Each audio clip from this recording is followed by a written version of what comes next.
Hello મારા વહાલા વહાલા વિદ્યાર્થી મિત્રો, કેમ છો? મજામાં? મારું નામ છે ફાલ્ગુન આદ્રોજા, હું રાજકોટથી છું અને તમે જોઈ રહ્યા છો ફિઝિક્સ વિથ ફાલ્ગુન સર. અને વહાલા વિદ્યાર્થી મિત્રો, અત્યારે આપણે જોઈ રહ્યા છીએ ધોરણ 11 ફિઝિક્સ ચેપ્ટર નંબર 15 તરંગો. અને લાસ્ટ લેક્ચરની અંદર આપણે તરંગોના પ્રકાર એટલે કે લંબગત તરંગો અને સંગત તરંગો વિશે માહિતી મેળવેલી હતી. અને આજે આપણે શરૂ કરવા જઈ રહ્યા છીએ એના પછીનો ટોપિક, અને એ છે as per the text book NCERT text book 15.3 પ્રગામી તરંગમાં સ્થાનાંતર સંબંધ. બરાબર, પ્રગામી તરંગમાં સ્થાનાંતરનો સંબંધ. પહેલી વસ્તુ એ છે કે આ પ્રગામી એટલે શું થાય. બરાબર, પ્રગામી તરંગ એટલે શું? તો પ્રગામી તરંગની વ્યાખ્યા હું લખું છું, એ સમજી લેજો. પછી હાર્મોનિક તરંગ લખું છું, એટલે ઘણી વખત આ શબ્દો ટેક્સ્ટ બુકમાં રિપીટ થતા હશે. આપણી ટેક્સ્ટ બુકમાં ડાયરેક્ટ કોઈ વ્યાખ્યા આપેલી નથી. પ્રગામી તરંગ એટલે શું? તો કે પ્રગામી તરંગ કોને કહેવાય? પ્રગામી તરંગ જો માધ્યમમાં તરંગ અથવા તરંગો સતત આગળ તરફ ગતિ કરતા હોય તો તેને, બરાબર, પછી તમારી રીતે લખી નાખવાનું, તો તેને શું કહેવાય? પ્રગામી તરંગો કહે છે. માધ્યમમાં તરંગ સતત આગળની તરફ ગતિ કરતા હોય તો તેવા તરંગોને પ્રગામી તરંગો કહે છે. પ્રગામી એટલે આગળની તરફ સતત ગતિ કરવી. બરાબર. પછી બીજું આવે છે, ઘણી વખત શબ્દ આવશે હાર્મોનિક તરંગ એટલે શું? હવે આપણે જનરલી જે તરંગોની ચર્ચા કરવાના છીએ એ બધા હાર્મોનિક તરંગો હશે. એનો મતલબ શું કે કોઈ પણ તરંગ હોય તો એ તરંગનો માધ્યમનો દરેકે દરેક કણ સરળ આવર્ત ગતિ કરતો હોય. ફરીથી, જ્યારે કોઈ તરંગ રચાય તો એ તરંગ જે માધ્યમમાં રચાણું છે એ માધ્યમનો દરેકે દરેક કણ પોતાના સ્થાનની પાસે સરળ આવર્ત ગતિ કરતો હોય તો તેવા તરંગોને હાર્મોનિક તરંગ કહેવાય છે. અથવા તો જે તરંગોનો આકાર સાઇન અથવા કોસાઇન પ્રકારનો હોય તેવા તરંગોને હાર્મોનિક તરંગો કહે છે. બરાબર છે? જે તરંગોનો આકાર સાઇન અથવા કોસાઇન વિધેય પ્રકારનો હોય, સાઇન અને કોસાઇન નો આકાર એટલે સરખો જ થાય. આકાર કેવો થાય? આ રીતે આપણે કેમ પાણી દોરતા હોય એવો, એમ સાઇન અથવા કોસાઇન વિધેય પ્રકારનો આકાર હોય તો એવા તરંગોને હાર્મોનિક તરંગો કહે છે. તો બે રીતે તમે યાદ રાખી શકો. જે તરંગોમાં માધ્યમનો દરેક કણ સરળ આવર્ત ગતિ કરતો હોય અથવા તો જે તરંગનો આકાર સાઇન અથવા કોસાઇન વિધેય પ્રકારનો હોય તો તેવા તરંગોને હાર્મોનિક તરંગો કહે છે. આપણે આ ચેપ્ટરની અંદર બધા જ તરંગો છે એ હાર્મોનિક તરંગ તરીકે લેવાના છે. એટલે બધા તરંગની અંદર તમે તરંગનો દરેકે દરેક કણ લેશો તો એ તરંગનો દરેકે દરેક કણ શું કરતો હશે? તો કે દરેકે દરેક કણ છે એ સરળ આવર્ત ગતિ કરતો હશે. શું કરતો હશે? સરળ આવર્ત ગતિ કરતો હશે. ઓકે, હવે આગળ વધીએ. હવે આપણે જોવાના છીએ કે આપણે કોઈ પણ તરંગને દર્શાવવું હોય, આ બે વસ્તુ સમજી ગયા. પ્રગામી તરંગ એટલે શું, હાર્મોનિક તરંગ એટલે શું. તો હવે માધ્યમમાં આપણે કોઈ પણ તરંગ દર્શાવવું હોય, હવે તરંગ કોઈ પણ પ્રકારનું હોય, બરાબર, દોરીના તરંગો હોઈ શકે, દોરીની અંદર ઉદ્ભવતા તરંગો હોય, ધ્વનિના તરંગો હોય, કોઈ પણ હોય, એમાં કંઈક ને કંઈક વસ્તુ બદલાતી હોય, સતત કંઈક ને કંઈક સરળ આવર્ત ગતિ થતી હોય. આપણને ખબર છે ધ્વનિના તરંગો હોય તો એ શું ફેરફાર કરે છે? પ્રેશર, દબાણની અંદર વધઘટ થાય, સંઘનન વિઘનન થતું હોય સતત અને સતત. પછી એની ડેન્સિટી, બરાબર, ઘનતામાં ફેરફાર થતો હોય. બરાબર.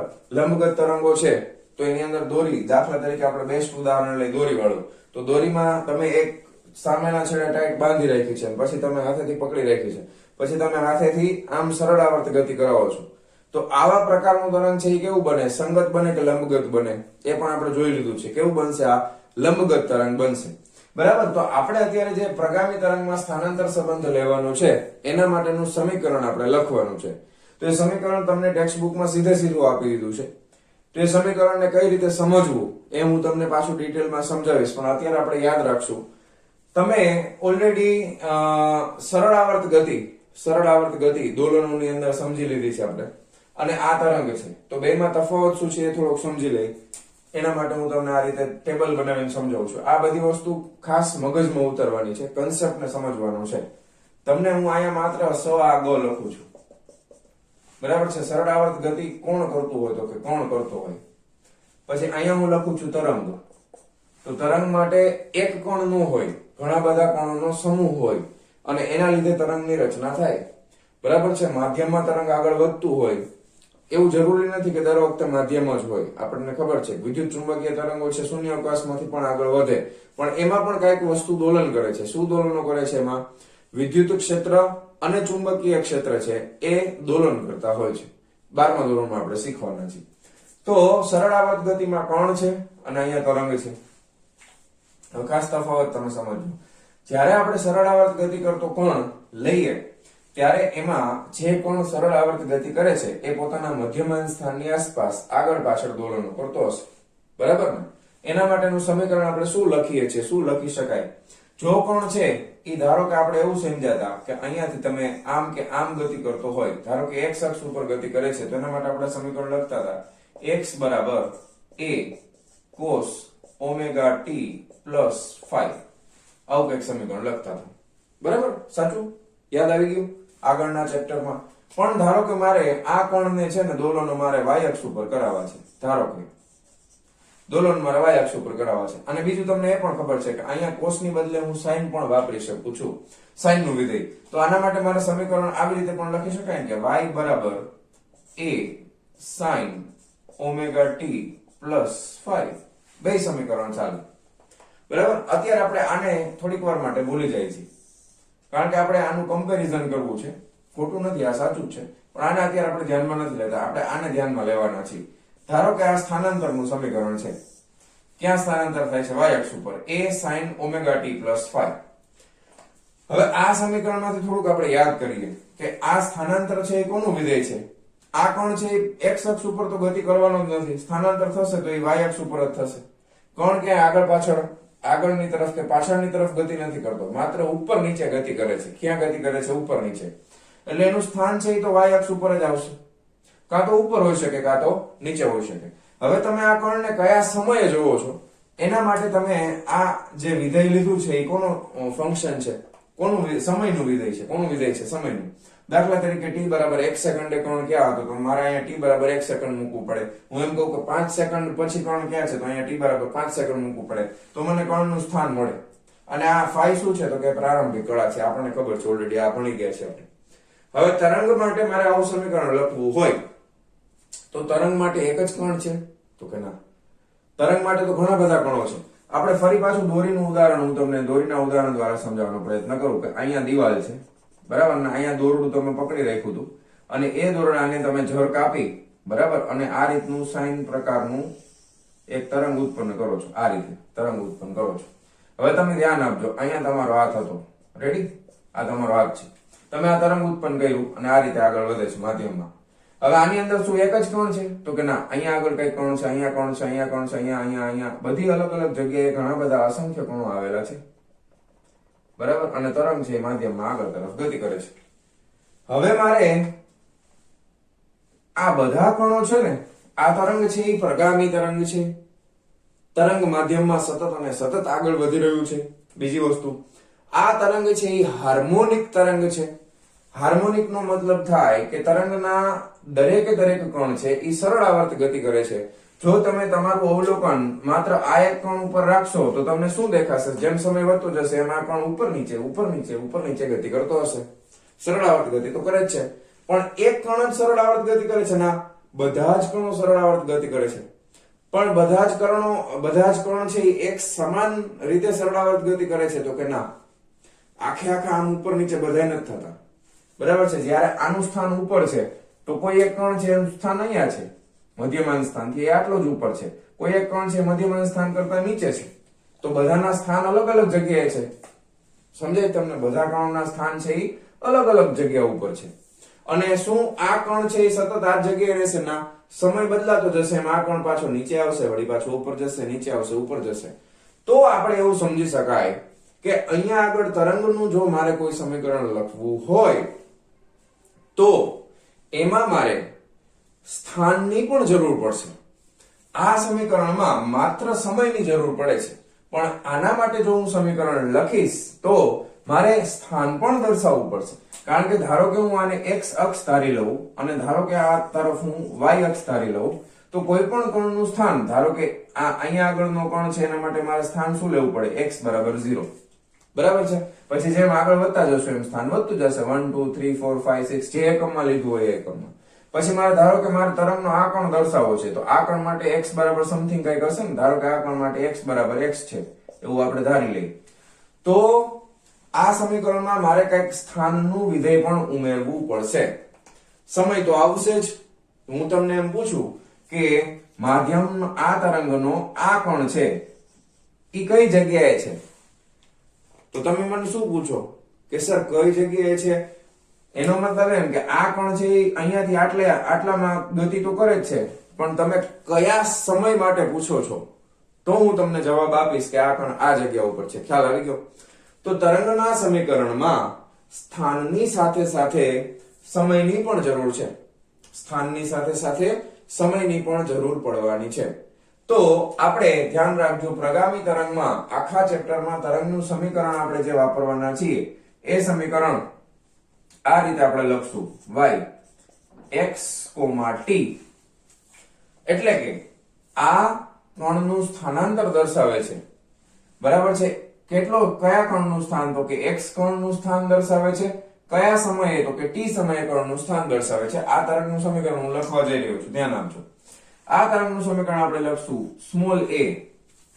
આ શું થઈ જશે? જેમ આ કંપ વિસ્તાર છે એમ અહીંયા આગળ સ્મોલ a પણ કંપ વિસ્તાર જ છે. સ્મોલ a પણ કંપ વિસ્તાર છે. અહીંયા તમારે સ્મોલ a રાખો, સ્મોલ a રાખો, કાઈ ફેર પડતો નથી. બસ સ્મોલ a રાખી દઈ, કાઈ નો ફેર પડે. પછી તો કે સાઇન, સાઇનુસોઇડલ પ્રકારનું વિધેય છે સાઇન.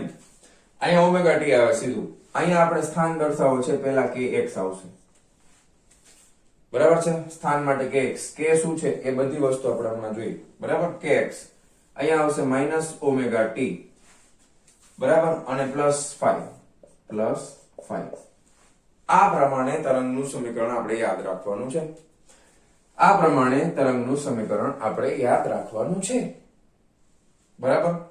ફરી પાછું a તો કોમન જ છે. sin kx minus omega t plus 5, અહીંયા omega t plus 5, અહીંયા minus omega t plus 5 છે. શું કામ માઈનસ કર્યું છે? પ્લસ કેમ ન કર્યું? થાય ને પ્રશ્ન. બરાબર છે? એ પણ હમણાં સમજાવું છું. બરાબર? ધ્યાન આપજો ફરીથી. kx minus omega t plus 5. બરાબર? હા. હવે તમને એમ થાય કે સર કેમ માઈનસ કર્યું? હવે પહેલા યાદ રાખો, પછી હું બધું સમજાવીશ તમને. અહીંયા આગળ કોઈ પણ એક પદ જો માઈનસ હોય તો તરંગ ધન x અક્ષની દિશામાં ગતિ કરે છે. kx અને ઓમેગા t એમાં કોઈ એક ધન હોય, કોઈ એક ઋણ હોય તો તરંગ ધન x અક્ષની દિશામાં ગતિ કરે છે એમ કહેવાય. અહીંયા આગળ તરંગ છે એ ધન x અક્ષની દિશામાં ગતિ કરે છે એવું કહેવાય. ફરીથી આ યાદ રાખી લો, લખી નાખજો. જો તરંગ ધન x અક્ષની દિશામાં ગતિ કરે તો kx અને ઓમેગા t માંથી કોઈ એક ધન અને બીજું ઋણ હોવું જોઈએ. બરાબર? કન્ફર્મ? ઘણી વાર એવું બને પ્લસ ઓમેગા t હોય પણ આ માઇનસ kx હોય તોય ઋણ x અક્ષની દિશા, તોય ધન x અક્ષની દિશામાં ગતિ કરતું હશે. બરાબર? બીજું, હવે જો બીજી વસ્તુ, જો હું સમીકરણ આમ લખું yxt is equal to a sin kx plus omega t plus 5, અથવા તો હું આમ લખું a sin minus kx minus omega t plus or minus, આ 5 વાળું છે એ તમે પ્લસ કે માઇનસ ગમે તે રાખો, આમ લખું. આ બંને કેસમાં બંને જો ધન હોય અથવા બંને જો ઋણ હોય તો તરંગ ઋણ x અક્ષની દિશામાં ગતિ કરે છે તેમ કહેવાય. બરાબર છે? જો તરંગ ધન x અક્ષની દિશામાં ગતિ કરે તો અહીંયા આમ લખી શકાય, જો તરંગ ઋણ x અક્ષની દિશામાં ગતિ કરે તો kx અને ઓમેગા t બંને ધન અથવા બંને ઋણ હોવા જોઈએ. બરાબર? આ લખી નાખો, ટપકાવી દો. જો તરંગ ધન x અક્ષની દિશામાં ગતિ કરતું હોય તો આ બે પદમાંથી એવું જરૂરી નથી કે ઓમેગા ટી દર વખતે માઇનસ હોય, kx પણ માઇનસ હોઈ શકે. જો ઓમેગા ટી માઇનસ હોય તો kx ધન હોય, અને જો kx માઇનસ હોય તો ઓમેગા ટી ધન હોય. તો આ બે પદમાંથી કોઈ પણ એક પદ ઋણ હશે તો આ તરંગ છે ઈ ધન x અક્ષની દિશામાં ગતિ કરશે. હવે ઘણાને એવો પ્રશ્ન થાય સર એવું કેવી રીતે આવ્યું, એ હું તમને આગળ સમજાવવાનો છું. અત્યારે આપણે જસ્ટ એટલું યાદ રાખો કે આ બે પદમાંથી કોઈ પણ એક જો ઋણ હોય તો તરંગ ધન x અક્ષની દિશામાં ગતિ કરે છે. આ બંને જ જો ઋણ હોય અથવા આ બંને જ જો ધન હોય તો તરંગ ઋણ x અક્ષની દિશામાં ગતિ કરે છે. બસ સિમ્પલ, આટલી વસ્તુ યાદ રાખો. Okay, confirm? યાદ રહી ગયું? લખાઈ ગયું? હવે આટલું પેલા લખી નાખો. જવા દઉં શું આવે, હું લખાઈ ગયું? જવા દઉં? પાકું? કન્ફર્મ? Okay, ready? હવે મારે આમાં બીજી વસ્તુ સમજાવવાની છે. આ જવા દઉં ને? કન્ફર્મ? ચાલો હવે આ સમીકરણ આપણે એમ નામ રાખીએ અને આગળ તરફ વધીએ આપણે. બરાબર? આપણે પણ પ્રગામી રીતે આગળ વધીએ. બરાબર ને? પ્રગામી રીતે આગળ વધશું ને બધા એક સાથે આગળ વધશું. બરાબર? ચાલો હવે અહીંયા આગળ જો સાઇનુસોઇડલ, હવે ઘણી ટેક્સ્ટ બુકમાં શબ્દ વાપર્યો છે SINUSOIDL, સાઇનુસોઇડલ વિધેય. સાઇનુસોઇડલ એટલે કે તરંગનો આકાર જો આ પ્રકારનો હોય તો એને સાઇનુસોઇડલ કહેવાય. તરંગનો આકાર જો આ પ્રકારનો હોય, પછી અહીંયા સમીકરણમાં સાઇન પણ હોઈ શકે અથવા કોસાઇન પણ હોઈ શકે, પણ એનો આકાર છે આ રીતનો હોય તો સાઇનુસોઇડલ વિધેય કહેવાય. તો સરળતા માટે આપણે કેવું તરંગ લીધું છે, તો આ તરંગ છે એ તમને ખબર છે આપણે દોરી વાળું લીધું છે. તો આપણે અહીંયા આગળ જે ઉદાહરણ સમજવાનો પ્રયત્ન કરીએ છીએ એમાં આપણે સરળતા માટે લંબગત તરંગ લીધેલું છે. કેવું તરંગ લીધેલું છે? લંબગત તરંગ લીધેલું છે. સરળતા માટે કેવું તરંગ લીધેલું છે? લંબગત તરંગ લીધેલું છે.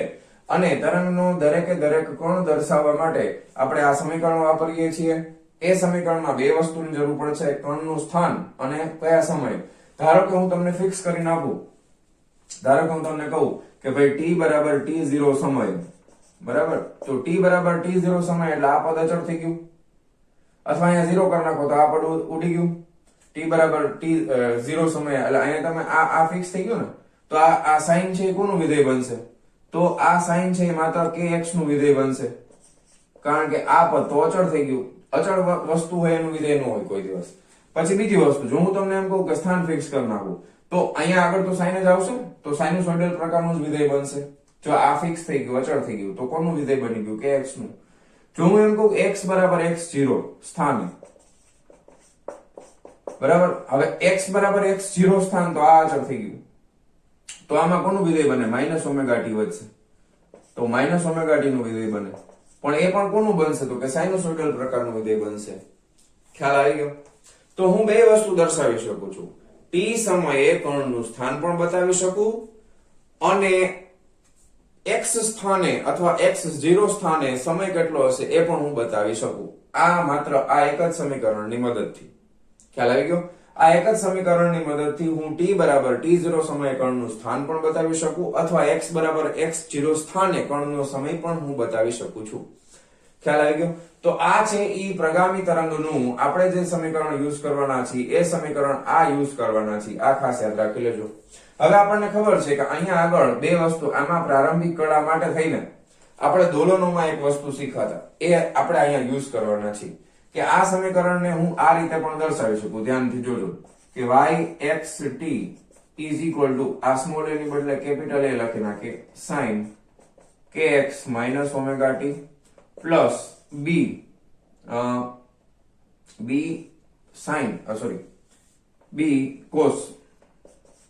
cos kx minus omega t. આ તમને યાદ હશે કદાચ, બરાબર છે? આ સાઇનુસોઇડલ ભલે હોય આખે આખું, પણ એને તમે આ રીતે દર્શાવી શકો. આપણે દોલનોમાં શીખાતા. તો આ સમીકરણ છે આનું સંયોજન છે. આનું સંયોજન કરો એટલે આ મળે. તો અહીંયા આગળ કંપ વિસ્તારનું સૂત્ર શું મળે તમને ખબર છે? આ કંપ વિસ્તાર એટલે સ્મોલ a બરાબર શું મળશે? પાછું હું રિપીટ નથી કરતો, આ બધું તમને મેં દોલનોમાં સમજાવી દીધેલું છે. ન ખબર હોય તો દોલનનું લેક્ચર પાછું જોઈ લેજો. તો અહીંયા આગળ આ બે સમીકરણ એક જ છે હો. અહીંયા આગળ તમે જોઈ શકો છો કંપ વિસ્તાર કેટલો થશે? √a² + b². પછી કડા phi તમારે જોતી હોય તો કડા phi બરાબર શું થાય? phi બરાબર tan ઇન્વર્સ, બરાબર છે?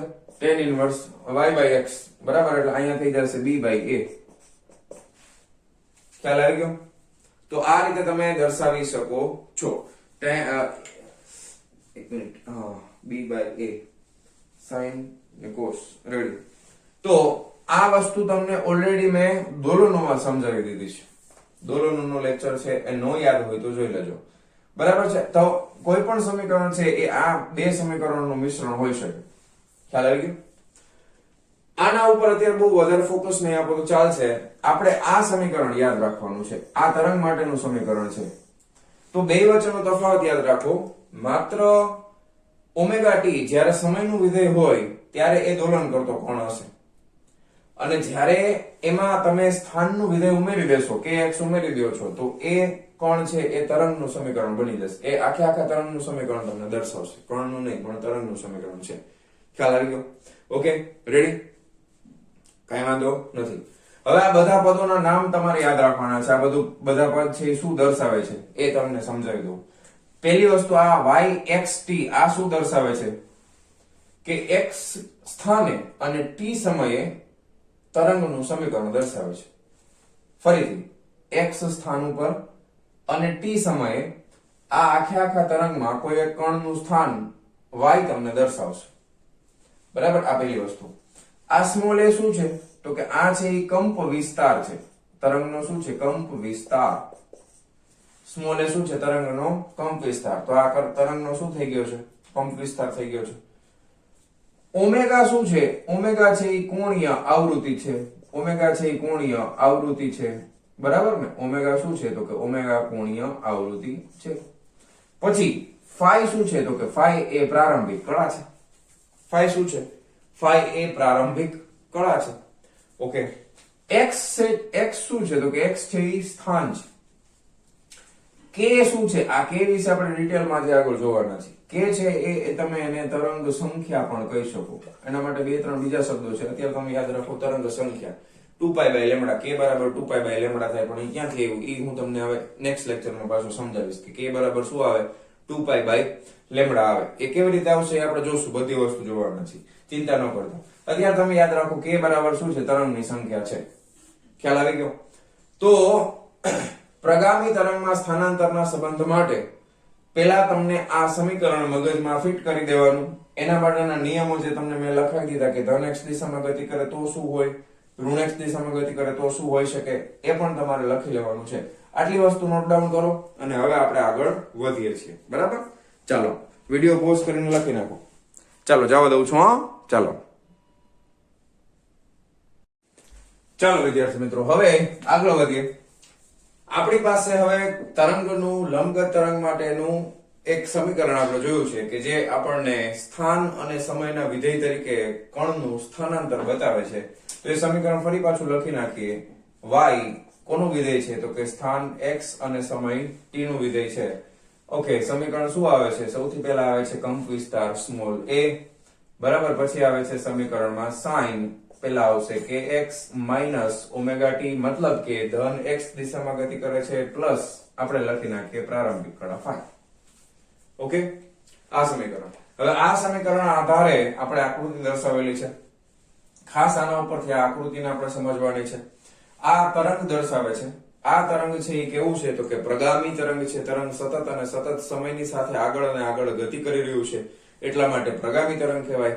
બીજું આ તરંગ કેવું છે તો કે તરંગ છે એ હાર્મોનિક વિધેય છે, એટલે કે તરંગ સાઇન અથવા કોસાઇન પ્રકારનું છે, એટલે કે તરંગ છે એ સાઇનુસોઇડલ તરંગ છે. બરાબર? ઓકે.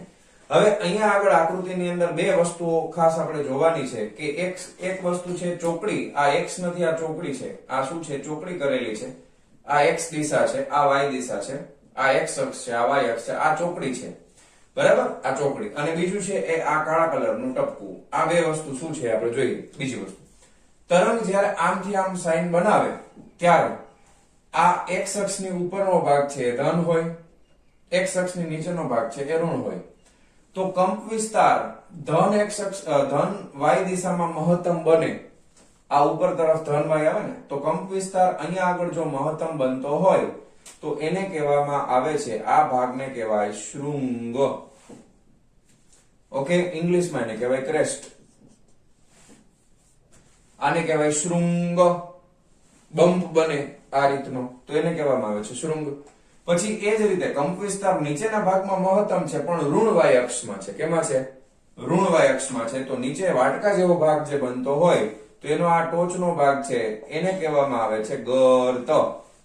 એને કહેવાય ટ્રો, TROUGH. શૃંગ એટલે ક્રેસ્ટ, ટ્રો એટલે ગર્ત. શૃંગ અને ગર્ત. અહીંયા કંપ વિસ્તાર આ અંતર એજ છે, આ પણ સ્મોલ એજ છે, આ પણ સ્મોલ એજ છે. તો આ ભાગને શૃંગ કહેવાય. નીચેનો વાટકા જેવો ભાગ છે એને કહેવાય ગર્ત. તો આ શૃંગ છે, આ ગર્ત છે. શબ્દો યાદ રાખજો. તરંગ માટે આને વ્યાખ્યાયિત આપણે કરેલા છે શૃંગ અને ગર્ત, ક્રેસ્ટ અને ટ્રો. ક્લિયર આટલું? ઓકે.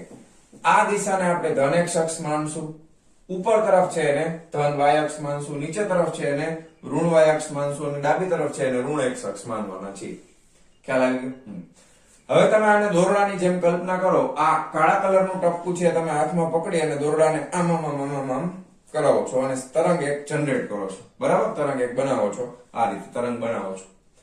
તો હવે તરંગમાં તમે એક વસ્તુ નોટિસ કરો કે આ ભાગ જે આમ આગળ વધી રહ્યો છે ધીમે ધીમે, એ શું છે? તો વિક્ષોભની ગતિ છે. એ શું છે? વિક્ષોભની ગતિ છે. તરંગમાં જે વિક્ષોભ છે એને તમે ઉર્જા પણ કહી શકો. ઉર્જા છે એને પણ તરંગના સ્વરૂપમાં સમજી શકાય કે એ વિક્ષોભ છે ખરેખર ઉર્જા છે. તમે કઈક બળ આપો છો ત્યારે જ તરંગ જનરેટ થાય છે. તો ઉર્જા છે માધ્યમમાં ગતિ કરી રહી છે એવું પણ કહેવાય. તો તમે અમુક સમયે નોટિસ કરો કે તમારો હાથ અત્યારે આ જગ્યા ઉપર છે અને ત્યાંથી જે તરંગ ઓલરેડી તમે પહેલેથી ચાલુ કરેલું હતું એટલે એક ભાગમાં અહીંયા આગળ આ ભાગને તમે જરા ધ્યાનથી જોવો કે અહીંયા આગળ ચોકડી વાળો ભાગ છે, આ શૃંગ વાળો ભાગ, એ માધ્યમમાં ધીમે ધીમે આગળ વધશે ને. હવે તરંગ માધ્યમમાં આગળ વધશે એટલે વિક્ષોભ આગળ વધશે.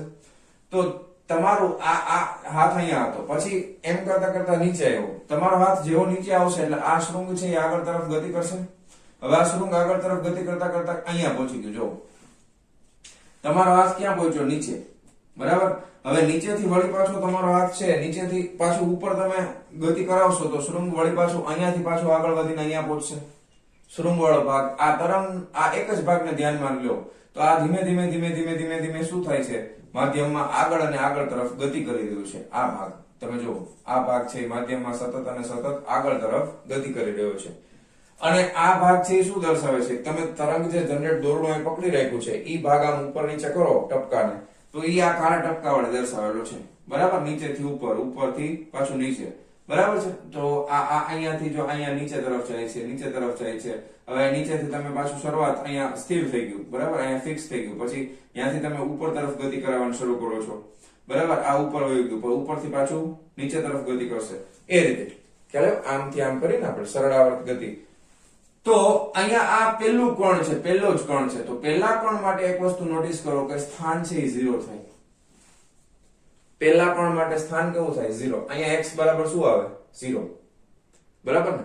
તો જો મારે આનું સમીકરણ લખવું હોય આ કોણ માટે તો ઈ સરળાવર્ત ગતિનું સમીકરણ બનશે. જો અહીંયા આપણે 0 મૂકી દો, t મૂકી દો, જ્યાં x છે અહીંયા બધે 0 મૂકી દો